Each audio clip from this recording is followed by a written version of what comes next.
bem-vindo a mais um podcast do Caterva. Eu sou o Zeca e, se você curte pesca esportiva, fica ligado nesse canal.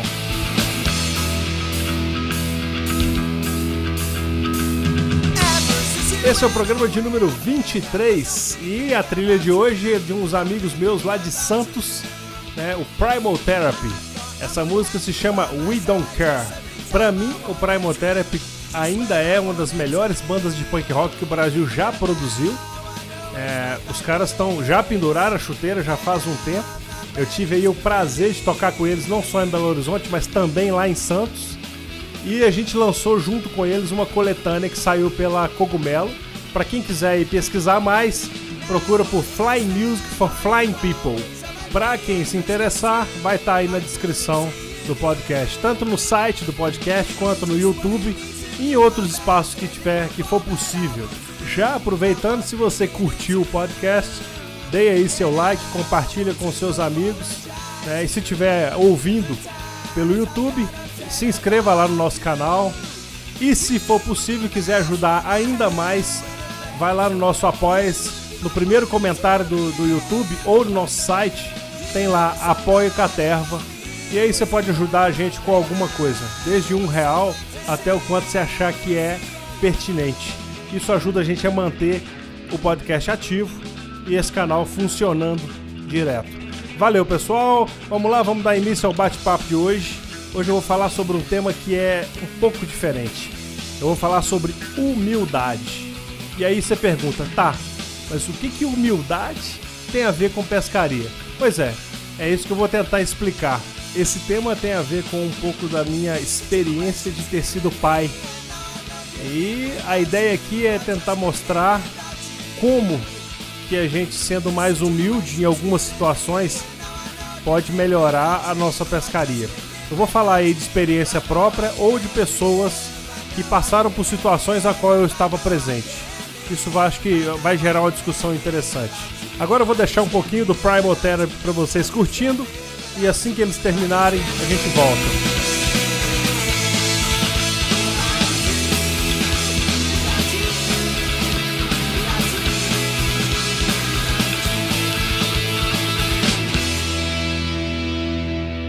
Vamos lá, vamos pro tema de hoje. Então vamos retornar aqui falando de humildade. Isso mesmo. E aí você deve estar aí se perguntando, mas e qual que é a relação de humildade com pesca esportiva? Sei lá, você não faz muito sentido? Pois é. Então vamos lá, e esse programa, a intenção dele é exatamente explicar e falar um pouco sobre isso. Eu vou começar aqui colocando uma frase que eu gosto muito.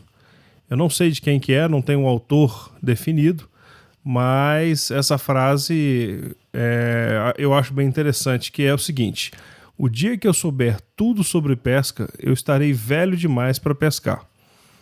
Para mim, essa é uma das melhores frases, né, sobre a pesca, e junto com ela, para emendar no assunto do podcast de hoje, eu vou trazer um discurso do Steve Jobs, que é uma fala muito marcante dele, num discurso que ele fez numa universidade. Né? E eu vou destacar aqui especificamente o final desse discurso, onde ele fala "Stay hungry, stay foolish", né? Que significa continue faminto e continue tolo.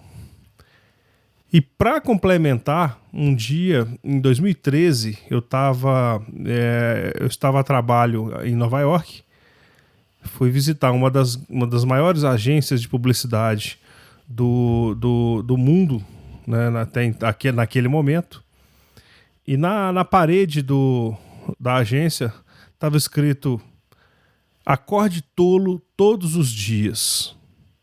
E é exatamente sobre isso, né, que eu quero tratar nesse episódio, né, de ter a certeza de que a gente é tolo, de que a gente não sabe tudo.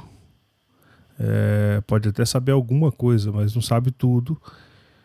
E sempre tem um espaço para a gente aprender alguma coisa nova. E como eu falei no início, né, eu pensei nesse tema depois que eu tive a minha filha. E é isso. Teve um dia que eu estava brincando com ela, entre inúmeras coisas que eu aprendi com ela há esses 1 ano e 4 meses, foi que eu olhando ali para ela deitada na minha cama um dia, eu brincando com ela, balancei a camiseta que eu estava vestindo em cima dela, passando ali pelo rostinho dela e tal, e ela ficou impressionada olhando aquilo, sabe, de boca aberta, e você via o olhinho dela e na expressão dela de que aquilo era a coisa mais maravilhosa que ela tinha visto até então, né? E com certeza era a primeira vez que ela estava vendo aquilo. Ela, não sei lá, que eu nem lembro quantos meses ela tinha, mas aí eu percebi que muitas vezes uma coisa tão simples, mas para ela naquele momento ali era a coisa mais fantástica que tinha, e ela estava aproveitando ali cada segundo, né?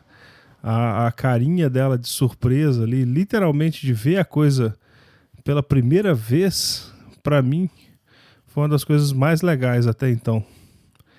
Isso me ensinou, na verdade, que a gente cresce, a gente às vezes aprende, evolui e às vezes se torna muito arrogante, né, achando que sabe tudo.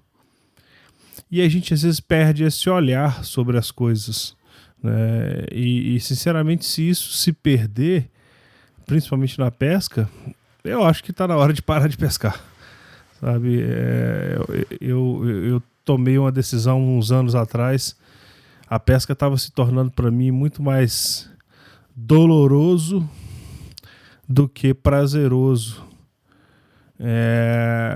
E eu tomei a decisão de me afastar daquilo que me deixava, que tornava as coisas dolorosas, que era muitas vezes a militância da pesca esportiva. Então, de 2008 até 2018, 10 anos, eu meio que fui pescar. Eu parei de falar de pesca e fui pescar.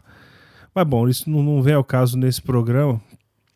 A intenção desse programa aqui é tentar inspirar, né, e fazer você que está aí ouvindo refletir, né, pensar sobre essa humildade, né, de reconhecer que a gente tem coisas para aprender todo dia, e sobre a importância, né, de manter essa mente aberta para absorver, como se a gente estivesse vendo aquilo pela primeira vez.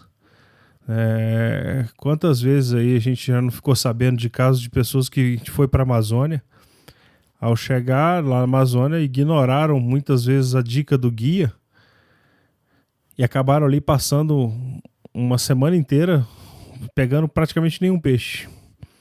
É comum a gente ver histórias desse tipo, né? E aí eu vou contar uma história na minha primeira viagem para pescar no Rio Negro. Eu saímos daqui de Belo Horizonte, uma turma, e um pessoal de Uberlândia, uns amigos de outros lugares, de São Paulo, e a gente foi, na época a gente foi pescar no Angatu, né?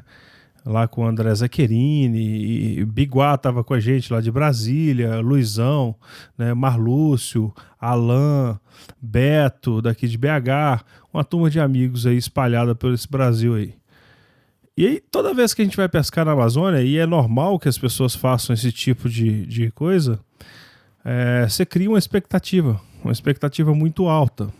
Eu tinha ido para a Amazônia 1 ano antes. Eu conto isso num outro podcast mais para frente. Na verdade, eu cheguei até Manaus, mas não consegui pescar. Mas aí é uma história que a gente conta separado. E aí, então, em 2007 foi frustrante aí chegar até Manaus, tá com todo o grupo ali e não poder ir para a água. E depois, em 2008, retornar e aí sim fomos para a água pescar. Mas você sempre faz aquela expectativa de que pescar na Amazônia é jogar a isca em qualquer lugar e você vai pegar um peixe grande. Quantas vezes a gente não se depara com pessoas que falam assim, mas na Amazônia é fácil. Ok, mas a gente sabe que não é assim que a história acontece. A banda por lá toca muito diferente, principalmente a região de Barcelos para cima ali. Está muito sujeito a uma série de situações que podem complicar a pescaria. E na maioria das vezes, acho que é isso que acontece. Então, assim, eu já tive, sei lá, perdi algumas vezes, umas 8 vezes na região. E dessas 8 vezes, poucas vezes, 1, 2 no máximo, foram boas pescarias. O resto foram de medianas para ruim. Bom, então a gente estava lá, a bordo do barco do hotel, 6 dias na região ali, a gente ia pescar na região do Rio Demene e Rio Aracá. Nessa turma, especificamente, a gente teve uma desistência de última hora, e aí embarcou nessa turma um senhor que não era amigo do pessoal, ele acabou entrando, ele é daqui de Belo Horizonte, acabou entrando na turma para cobrir uma vaga que sobrou. Esse senhor já pescava em Três Marias, já estava acostumado a pescar tucunaré, e segundo ele tinha uma boa experiência de pescar tucunaré em Três Marias, tanto no bait quanto no fly. Então a gente chegou lá, fomos pro primeiro dia de pesca, e ele foi no barco com um amigo meu. Logo nos primeiros arremessos, tanto esse amigo quanto o guia que estava com ele perceberam que ele segurava a vara de uma maneira estranha. Imagina que você está segurando um porrete, assim, né? Com carretilha, você sabe que o certo é abraçar a carretilha e ter uma forma correta de fazer o grip ali na vara. E ele segurava no cabo, literalmente. E aí tanto o guia quanto esse amigo meu falaram com ele: olha, o senhor pode perder a vara se um peixe pegar, e se um peixe maior principalmente pegar, né? Você pode perder não só o peixe, mas como o seu equipamento. Então toma cuidado, segura a vara corretamente. Além do que, o trabalho da isca fica difícil, tudo fica mais difícil. E aí ele olhou para os dois no barco e falou de uma maneira um tanto quanto categórica, tipo, cada um tem o seu jeito de pescar. Então, nessa hora, ele, de certa forma, disse para os caras: não me encha o saco, vão pescar para lá, que eu tenho meu jeito, eu sei pescar, eu sou experiente. E os dois, ok, relaxa e deixa o cara pescando. Nesse primeiro dia, eu tive a sorte de pegar o meu maior tucunaré. Foi logo no primeiro dia, logo nas primeiras horas de pesca, eu consegui capturar um peixe grande, e mais pessoas outras pessoas pegaram bons peixes naquele dia. E aí esse senhor volta reclamando que tinha sido muito ruim, que não estava satisfeito com o primeiro dia dele e tal. E no segundo dia, o pessoal resolveu fazer um rodízio de barco, e ele foi pescar de novo e voltou novamente reclamando. Ele falou assim: pô, essa é foda, sair de Três Marias, pescar traíra no Rio Negro. Sacou? Ou seja, ele estava pegando praticamente só traíra. E a gente sabe que traíra na Amazônia, acho que até no seco é perigoso você pegar. De tanto que tem. E ele voltou puto da vida, dizendo que só pegava traíra. E aí ele passou os outros dias praticamente inteiros sem conseguir capturar um peixe de qualidade, e mesmo com as pessoas tentando ajudar, ele na maioria das vezes refutava as ajudas e as dicas. Quando foi no último dia, ele foi pescar já cansado, já tinha largado de mão, não estava mais nem pescando, ele ia no barco, mas quase que não pescava. Já chegando próximo a Barcelos, ali quando o barco hotel tá voltando, né? E a gente vai pescar naquelas lagoas ali, o último meio-dia de pesca ali. E ele entrou numa lagoa daquelas ali perto, e o guia falou: cara, coloca um jig e tenta um jig aqui. Ele foi, pegou na caixa dele e escolheu uma colher. Ou seja, ele já não começou não ouvindo o guia, mas foi num caminho parecido, né? Uma isca que afunda rápido e tal. Pegou uma colher, meio que arremessou ela de lado, assim, sabe? Aquela arremessada que você dá sem acreditar muito. Jogou a colher. Cara, a isca parece que caiu. Tinha um peixe com a boca aberta esperando essa isca cair. Foi ela bater na água, mas um monstro de um tucunaré. atacou a isca dele e deu aquela porrada logo na caída e saiu tomando linha. E o guia gritava pra ele: ferra! Ferra! E ele olhando aquele peixe, levando a linha dele, de repente a linha bambeou. E o peixe provavelmente abriu a boca e soltou a colher, que tinha um anti-enrosco e tal. E talvez fosse o peixe da vida daquele senhor, né? E ele acabou de ir embora no último meio-dia de pesca. E aí, já no aeroporto, já na volta, todo mundo ali comentando, vendo foto de um, foto de outro e tal, já no finalmente para pegar o voo de volta. Ele veio conversar comigo, a gente estava no mesmo voo para Belo Horizonte, e ele veio falar: tô decepcionado com a Amazônia. Vim para cá e não consegui pegar peixe e tal, e é um absurdo estar na Amazônia e não pegar peixe e tal. Aí eu parei assim e falei com ele: olha, você me dá permissão para te falar uma coisa com muita franqueza? E ele falou: ok. E eu falei o seguinte: olha, o senhor precisa ser mais humilde para saber que o senhor não sabe nada. Quem sabe assim o senhor tivesse ouvido as inúmeras dicas e tivesse aprendido alguma coisa. E assim, talvez tivesse fisgado algum peixe nessa viagem. E aí eu lembro de olhar pro olho dele, e ele meio que o olho dele encheu de lágrima na hora. Mas é verdade, né?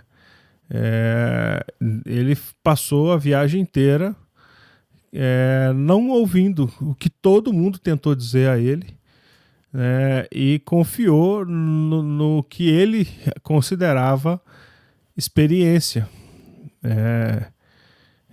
de ter pescado em Três Marias, de bait, de fly e tal. E ao não ouvir ninguém, ele acabou gastando aí tempo, dinheiro, voou para a Amazônia, pescou no Rio Negro. Muita gente pegou peixe grande e ele voltou só com histórias de traíra e desse peixe que ele perdeu. E eu sei que tem um monte de histórias, né, que o pescador até briga com o guia. Aí, cara, esquece. Ele só vai te levar em lugar ruim. Pode esquecer. Então é isso. A gente tem que ter essa humildade, muitas vezes, de parar e falar: então tá, como é que é? De que jeito é o certo? Qual que é a maneira adequada? Qual que é o jeito correto? O guia tá ali, ele nasceu ali. Sacou? O cara nasceu naquele lugar. Ele vê pescador toda semana. Bom, ruim, mais ou menos, péssimo, excelente, todos os dias. Os caras sabem do que estão falando, então ouve o cara, sacou? Então uma coisa interessante aí, já para complementar, tem um depoimento que eu, conversando com os guias, eu gosto muito de bater papo com os caras, principalmente o pessoa da região local, né?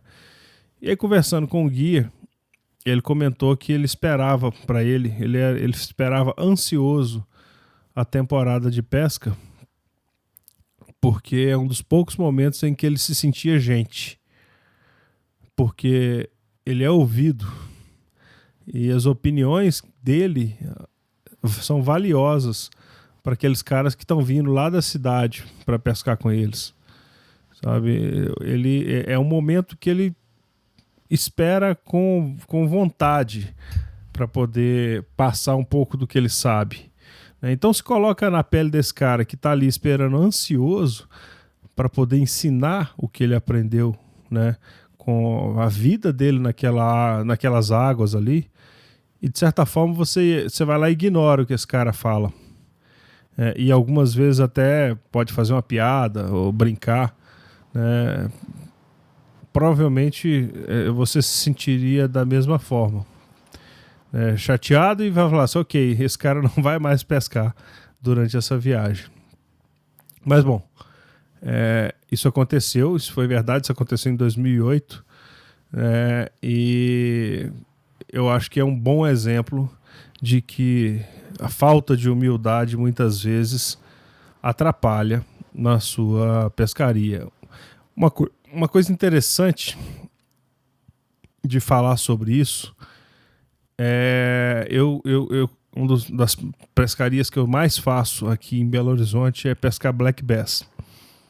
O lugar que eu pesco Black Bass aqui, ele tem uma altitude de 1.200 metros, é uma região fria, já pesquei lá a 4 graus, a água lá normalmente no verão não ultrapassa 24 a 26 graus, no inverno eu já vi ela chegar a 14 graus, já mergulhei nela a 17 graus, mas já vi ela chegar a 14. E toda vez que eu levo alguém para pescar lá comigo, que essa pessoa nunca foi pescar lá comigo, eu antes de chegar lá, eu falo exatamente assim, olha, esquece tudo que você sabe sobre pesca. Tudo, apaga, zera a sua cabeça. Vamos começar de novo lá, porque é tudo diferente. É outro lugar, é outro peixe, é outra situação. Esquece, cara, tucunaré, dourado, tudo, esquece, ignora, apaga da sua cabeça enquanto a gente está indo para lá. Na hora que a gente chegar lá, pesca com a cabeça vazia, né? E esteja disponível e afim de aprender, porque assim talvez você aprenda realmente a pescar este peixe especificamente. Tem uma outra história que aconteceu, né, que foi em 2006. Essa especificamente aconteceu comigo, e nesse caso eu contrariei o guia, mas foi sadio. A gente estava querendo ir pescar em Três Marias, eu não conhecia a Três Marias ainda, só tinha ouvido falar, e o Sam, que é um amigo de São Paulo, resolveu que ia passar as férias aqui na minha casa. E a gente iria fazer ali uma série de pescarias, né, entre elas uma pescaria em Três Marias. Nessa pescaria específica era eu, Sam e Rodriguinho Fly. Ia ser a primeira pescaria do Rodriguinho de Tucunaré, a primeira pescaria dele com uma Zara. A do Sam, não, mas já tinha pescado em São Paulo, e eu já vinha pescando em outros lugares, especificamente Black Bass, aqui perto de BH. E a gente chamou o guia Hermenegildo na época, que era um dos únicos caras que, de certa forma, levavam as outras pessoas para pescar lá na represa. Nessa época não tinha o tucunaré azul ainda, a gente só tinha o amarelo, mas tinha muito. Era normal. Um dia de pescaria, cada pescador saía aí com seus 80 tucunaré, 100 tucunaré por dia. Isso era normal. E era uma pescaria que a gente esperava o ano inteiro para chegar setembro. Aí, setembro abria a temporada, assim, teoricamente, né? Mas setembro era um mês que os amarelos começavam a pegar e ia até o início do inverno do ano seguinte. Então a gente esperou ali, a gente estava em janeiro, essa pescaria foi em janeiro, saímos de Belo Horizonte debaixo de um pé d'água, chegamos em Três Marias e a gente foi pescar. Na época era um barquinho de 5 metros, motor de 15, o guia mais 3 caras, e não existia motor elétrico na época. A gente navegava até o ponto, parava, descia na margem e ia pescando. E naquele processo ali do náutico, que foi onde a gente embarcou, até chegar no ponto que a gente ia pescar, que era no Ibama, num bass boat de motor de 150, pra você ter uma noção,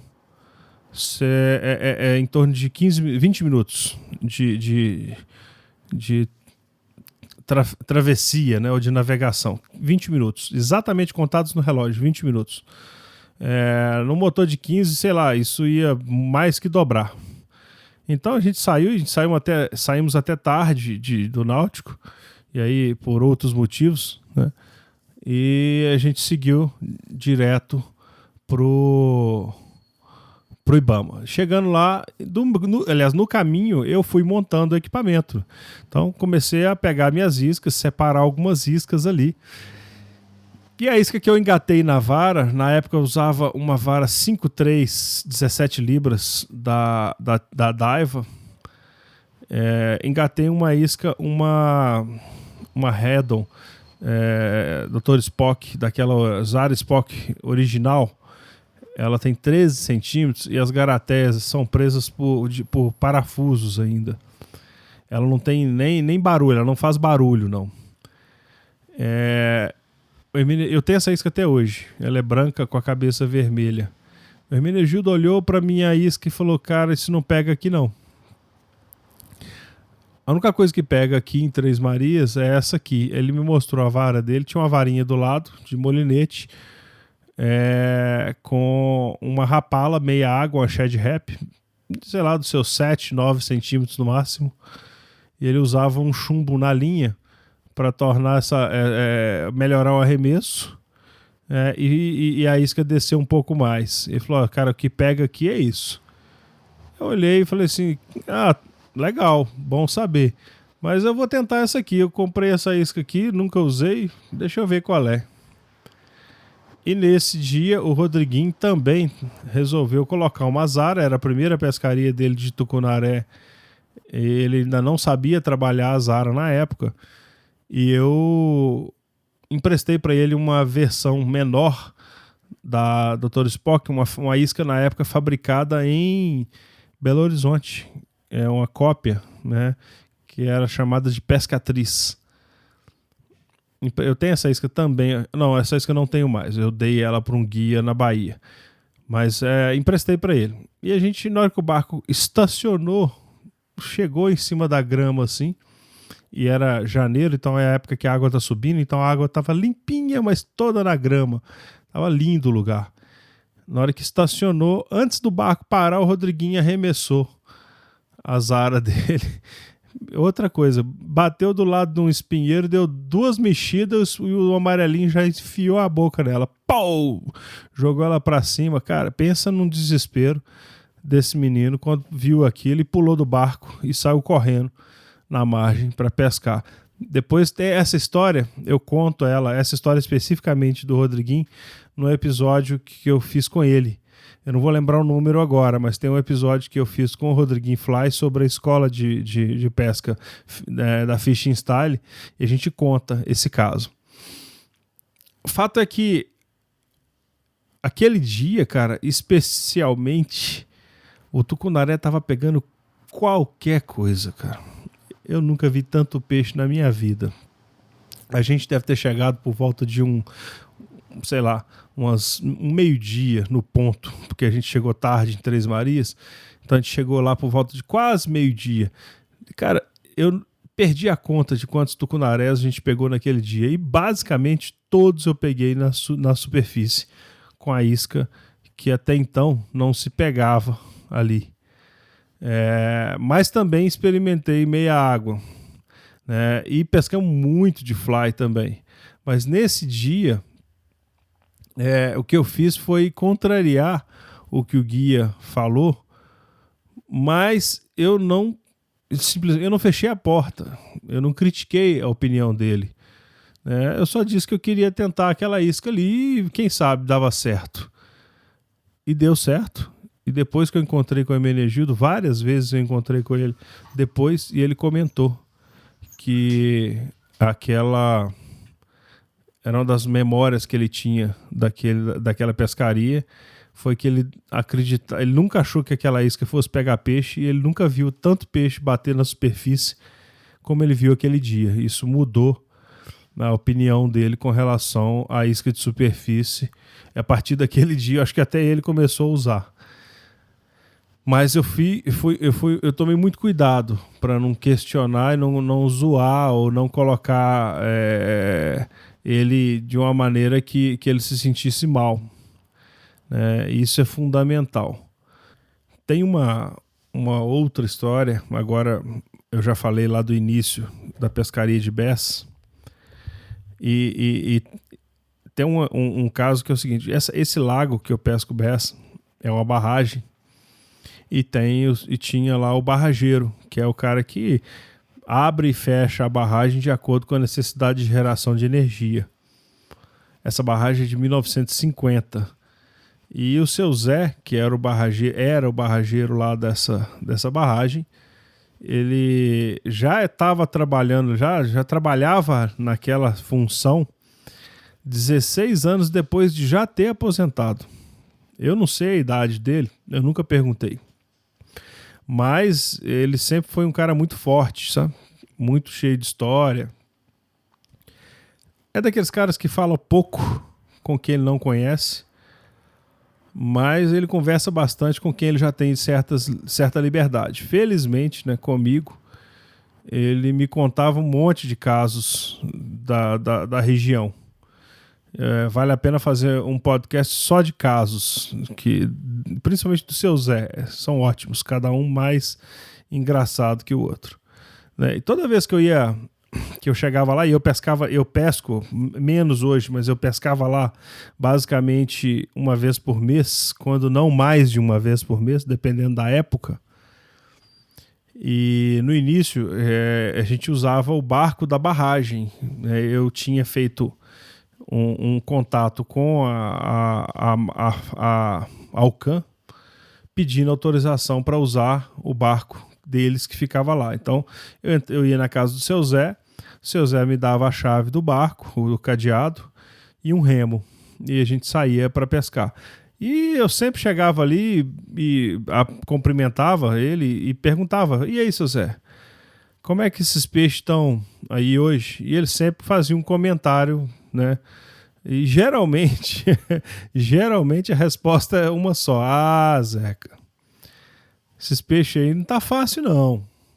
Era sempre mais ou menos o mesmo comentário: tá difícil, não tem visto sair peixe e tal. Mas um dia ele falou um negócio bem interessante. Ele parou e falou assim: sabe, Zeca, os peixes aqui estão ficando pequenos. Claro que ele falou no sotaque dele, né? No jeitão dele de falar. E eu fiz aquela cara de surpreso, né? Falei assim: mas ok, mas por quê? Por que o senhor está falando isso, seu Zé? Ele virou e falou: olha, peixe é igual galinha. Se você não coloca galo novo no galinheiro, os pintinhos vão ficando menores. Pronto, ele tinha acabado de explicar ali um dos efeitos da consanguinidade sobre as populações. Ele estava falando de genética, na verdade, né? Aquele BES que está ali, ele foi colocado ali em 1950 e nunca mais houve nenhum tipo de repechamento no local. Então você está tendo gerações e gerações de parentes cruzando entre si. O que, de certa forma, depois de um certo X anos, alguns bons anos, pode fazer com que o peixe, sim, diminua o tamanho, né? E ele estava explicando exatamente isso porque ele está ali o dia inteiro, ele olha para aquela água o dia inteiro, ele vê as pessoas pescando e percebe. E ele olha para o galinheiro, ele sabe que no galinheiro, de vez em quando, você tem que colocar um galo novo para mudar a genética, para que você tenha uma genética melhor. E ele viu isso no peixe e ele conseguiu me explicar dessa forma. Eu acho fantástico. Fantástico que ele consiga perceber esse tipo de coisa. E ainda me mantendo lá no Black Bass, eu tava... tem um cunhado dele, o cunhado do seu Zé, é um pescador lá da região. O apelido dele é Trocado, né? E ele já pesca nesse lago, sei lá, na época que eu conheci ele já tinha mais de 15 anos que ele pescava naquele lago ali. Aliás, ele pescou no Ribeirão antes de ser lago, né? Como ele falava que antigamente dava traíra ali e que depois que encheu as traíras sumiram e aí só tinha Black Bass. E aí uma vez ele falou comigo, logo no início, quando eu conheci ele falou comigo assim: Zeca, você tem que vir aqui em agosto. Tem um dia de agosto que tudo que você joga na água é uma porrada. Você joga a isca lá e os caras devolvem ela para você. Ele estava falando da porrada que o Black Bass dava na isca e jogava ela de volta no seu pé, de tão forte que era a pancada. né? E ele estava falando exatamente do quê?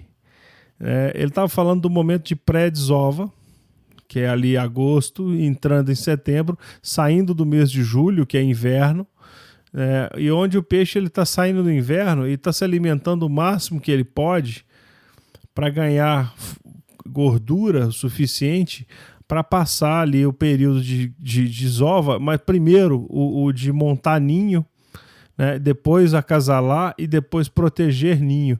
Então aquele período de desova ele come bem menos, porque ele está mais preocupado em proteger o ninho, né, do que se alimentar. Então ele ganha gordura antes para poder gastar depois. Então ele come muito nessa época, né? E ele percebeu isso. E é comum a gente ver lá, por exemplo, pescadores de tilápia, eles têm uma técnica lá nessa região que eles usam muito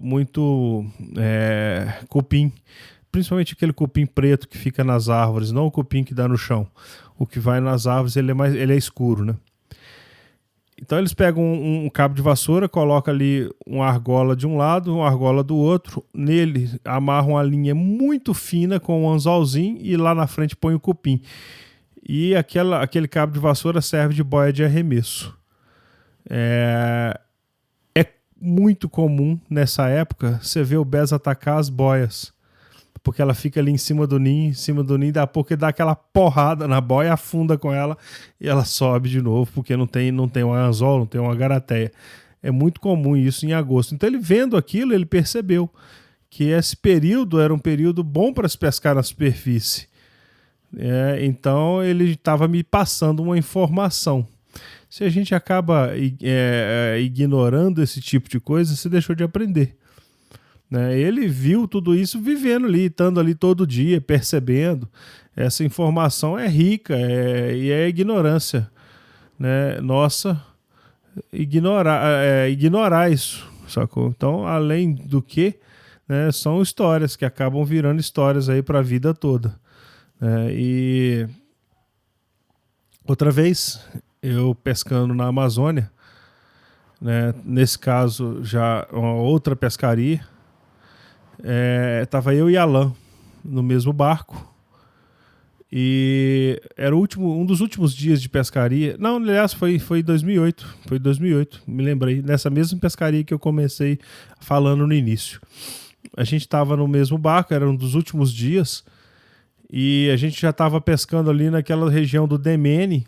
Para quem não conhece a região do Demene, o Demene é um rio de água branca, ou seja, é um rio que tem uma água clara, e diferente do Rio Negro, que é negro.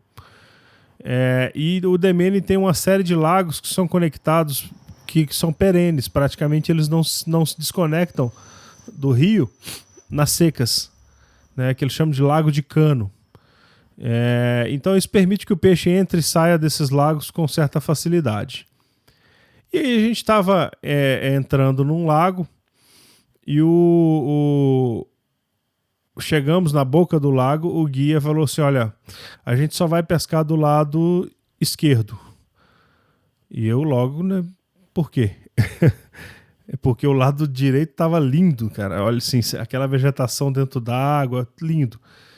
Ele falou: cara, aqui o tucunaré só pega do lado esquerdo, porque o lado direito é lama, é barro.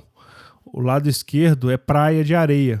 E o tucunaré prefere as praias de areia. Então a gente vai pescar desse lado e não, do lado de lá a gente não vai meio que ignorar. Ok, bora lá pescar. Nesse caso eu tava com a Super Spock da Redon, adoro essa isca, tá? Especificamente essa isca, eu gosto muito dela, mas aquela Super Spock de 3 garateias. E eu lembro direitinho, assim, a imagem tá na minha cabeça aqui. Então você imagina você entrando num lago, tinha 2 palmeiras saindo da água, né, pendendo para cima do barco. Eu arremessei a minha isca entre essas 2 palmeiras. Cara, foi 3 aradas, tum, a explosão do peixe.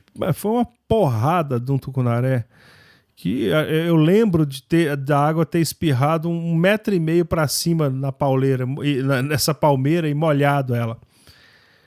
Perdi o peixe, mas foi uma porrada, mas andamos mais 5 metros para frente, o Alan me engata um de 6,5 kg e depois eu pego mais outro de 6 e poucos. Ok, ouvindo o que esse cara falou. A gente podia ter insistido? Podia, do lado de lá. Talvez tivesse gasto aí o final da nossa pescaria todo batendo numa área que não ia sair, não ia dar resultado, né? E nesse caso aí, em poucos minutos, a gente pegou 3 grandes peixes, né? 6 quilos. Inclusive, na maioria das vezes, eu gosto muito mais de um peixe de 6, 7 quilos do que aqueles de 10. O de 10 ele é muito bonito na foto, mas o de 6 quilos é uma canseira para tirar aquele bicho de dentro d'água. Eu lembro direitinho. Esse guia era o Neguinho, ele trabalhava no Angatu, um cara, gente boníssima. E esses 2 peixes. Tem um vídeo, eu vou colocar o vídeo, os vídeos dessa viagem logo abaixo, que se você estiver ouvindo aí em outro canal que não o site do podcast, você não vai ter acesso a esses vídeos. Então, se quiser ver o peixe, ver a pescaria em si, né, entra lá no caterva.com.br e clica no podcast lá, para que vocês vão ver o de número sobre esse assunto. E aí tem lá o vídeo que vai mostrar um pouco sobre esse. Vai mostrar não só esse peixe, mas outros peixes. Então, já vamos encaminhando aqui para mais de 40 minutos de podcast. Eu queria, então, sim, já dizer que muito obrigado por acompanhar essas histórias até aqui. E quando quiser aprender sobre o local, vai lá, conversa com quem nasceu e com quem vive lá. Eu tinha esse costume de fazer isso sempre quando eu ia para a praia. Eu ia para uma praia qualquer, o primeiro lugar que eu gostava de ir era na Vila de Pescadores, ou ali onde tem aquela venda de peixes e tal, para conversar com os caras e para saber. Nunca fui muito bem entendido, porque a maioria das vezes eles não sabem nada sobre isca artificial, mas sempre tem alguma informação para dizer, onde tem um rio, onde que tem peixe, onde que não tem, os caras sempre te dão alguma informação. Então, aquela coisa, tenha humildade, de ser faminto por informação, e a humildade de ser tolo mesmo, de ser tolo. Isso é que vai te dar a chance ali de aprender coisas que muitas vezes você nunca imaginou que ia aprender. Então é isso, galera. Se vocês curtiram o assunto, compartilha com os amigos, deixa lá seu comentário.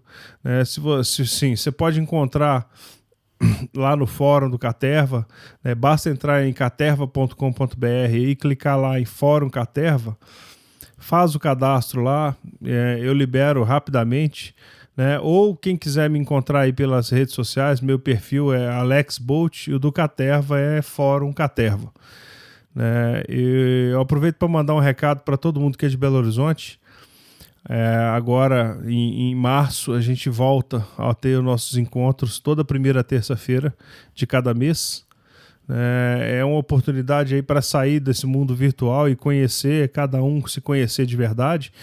Esse encontro já é histórico na turma de pesca. A gente manteve um encontro nosso desde 2004 até 2014, ou seja, 10 anos a gente se encontrou toda terça-feira. E agora a gente começa a se encontrar pelo menos uma terça-feira por mês.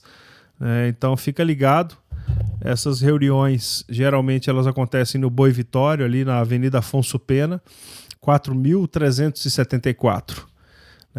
E eu sugiro que se você está ouvindo esse podcast fora de Belo Horizonte, na sua cidade, organiza isso também.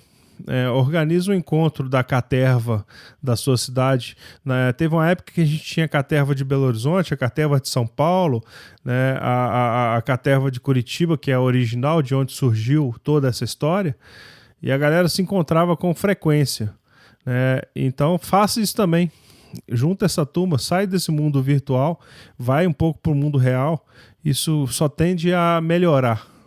né? Aproveitar aqui, eu queria indicar outros 2 podcasts, né, que estão sendo produzidos, né, sobre pesca. Um deles é o Realcast, lá do meu amigo Rodrigo Zuri, né? Ele especificamente trata sobre fly fishing, que é a especialidade dele, né? E tem o podcast do Eduardo Monteiro, né, Papo de Pesca, e ele está dando uma série de dicas ali interessantes. Então, quem estiver ouvindo o podcast pelo site, vai ter aí todos os links, e eu vou, sempre que possível, eu publico esses links nos comentários, ou muitas vezes na própria descrição do podcast. E fica aí um convite para quem quiser, ou quem tiver a intenção de produzir um podcast sobre pesca, pode me procurar, que eu abro espaço aqui no podcast do Caterva. É só falar comigo. Eu faço questão de veicular os conteúdos aqui. E quem sabe assim a gente não se torna aí, talvez junto, a maior referência de pesca aí em podcasts, né? E aí todo mundo sai ganhando. E já aproveitando, né, quem puder já curte aí, se inscreva no podcast aí, contribua lá apoiando a gente, e compartilha com quem for possível esse podcast, e os outros, ouçam os outros, quem não ouviu ainda, né? Eu quero agradecer ao pessoal, ao Júnior Estrada lá da Jumelo Gigs, que ajuda a gente sempre aqui, os amigos lá, o Luiz e o Bitico lá da Ponto Pesca, pelo apoio de sempre, né? E dizer que agora em março começa a Copa PEN. Eu vou estar lá no primeiro torneio, né, que agora, se não me engano, é em segundo final de semana de março. Então quem quiser me encontrar e bater um papo, eu vou estar lá e pretendo estar gravando alguma coisa lá local. E aí, valeu pessoal, obrigado, espero que vocês tenham gostado, uma boa pescaria para todo mundo e muita humildade. E lembrar de stay hungry, stay foolish.